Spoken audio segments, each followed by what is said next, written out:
I don't think that you can understand the current situation properly without considering the role that postmodernism plays in this. Because postmodernism, in many ways, especially as it's played out politically, is the new skin that the old Marxism now inhabits. So you could think that there's a postmodern philosophy, which we'll talk about a bit, that really came into its vogue in the 1970s after classic Marxism, especially of the economic type, had been so thoroughly discredited that no one but an absolute reprobate could support it publicly anymore. Even the French intellectuals had to admit that communism was a bad deal by the end of the 1960s. And what happened was that they played a sleight of hand game in some sense and rebranded themselves under the postmodern guise. And that's where identity politics came from. And so, and then that spread like wildfire from France, especially into the US, through Yale University, through the English department there, and then everywhere. And so what happened was, there was this idea that the Marxists had put forth that the natural landscape of economic landscape is a battle. And it's a battle between the proletariat, the working class, and the bourgeois. And that economic systems were doomed to continue to enslave people and to keep them poor and downtrodden unless there was a radical economic transformation that was predicated on something more like equity policy.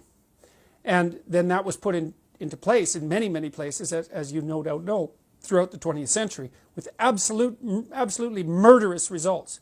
It was the most destructive economic and political doctrine, I think, that has ever been invented by mankind, and that includes National Socialism, because the absolute magnitude of the havoc wreaked by the communist systems exceeded that wreaked by Hitler. And that's, I mean, Hitler didn't have quite as long a time to pull his stunts off quite as effectively, but it was a catastrophic system. And one of the things that's quite interesting is that the full breadth of that catastrophe is not something that students are well taught in our current educational system, which has always made me very suspicious. For example, the students I teach usually know nothing at all about what happened in the Soviet Union under Stalin between, say, Stalin and Lenin between 1919 and 1959. They have no idea that millions, tens of millions of people were killed and far more tortured and brutalized by that particular regime, to say nothing of Mao.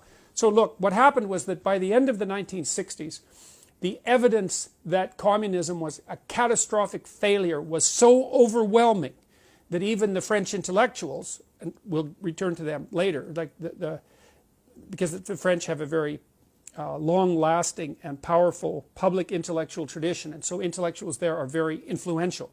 Even the French intellectuals like Sartre, Jean-Paul Sartre, the famous philosopher, had to admit by the end of the 1960s that the Stalinist, communist, Maoist experiment and all of its variants, not just those particular dictators, but all of its variants, was an absolute catastrophic failure.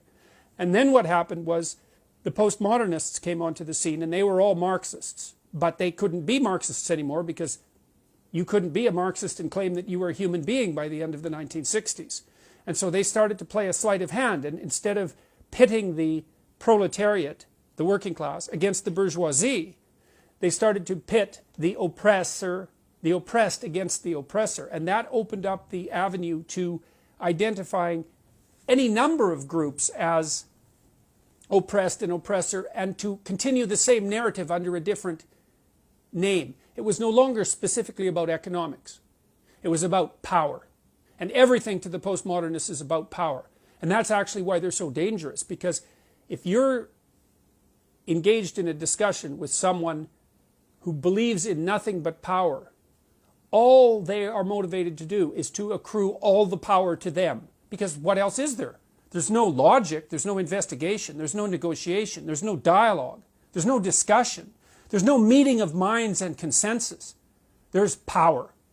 And so since the 1970s, under the guise of postmodernism, we've seen the rapid expansion of identity politics throughout the universities. It's come to dominate all of the humanities, which are dead as far as I can tell, and a huge proportion of the social sciences.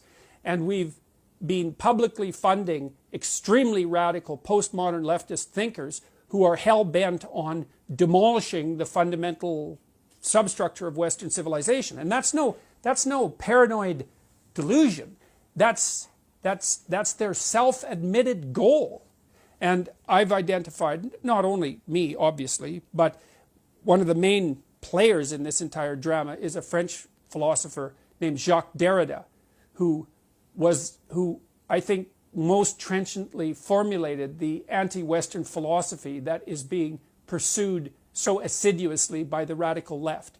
And I think its dangers cannot be, I don't think its dangers can be overstated. And I also don't think the degree to which it's already infiltrated our culture can be overstated. I mean, the people who hold this doctrine, this radical postmodern communitarian doctrine that makes racial identity or sexual identity or gender identity or some kind of group identity paramount, they've got control over most low to mid-level bureaucratic structures. And many governments as well, but even in the United States, where a lot of the governmental institutions have swung back to the Republican side, the postmodernist types have infiltrated bureaucratic organizations at the mid to upper level, and that's actually what they're trained to do by their activist professors in university. And if you want proof of that, you can just go onto the websites of women's studies groups, for example, because they're some of the top offenders, and just look at what they say.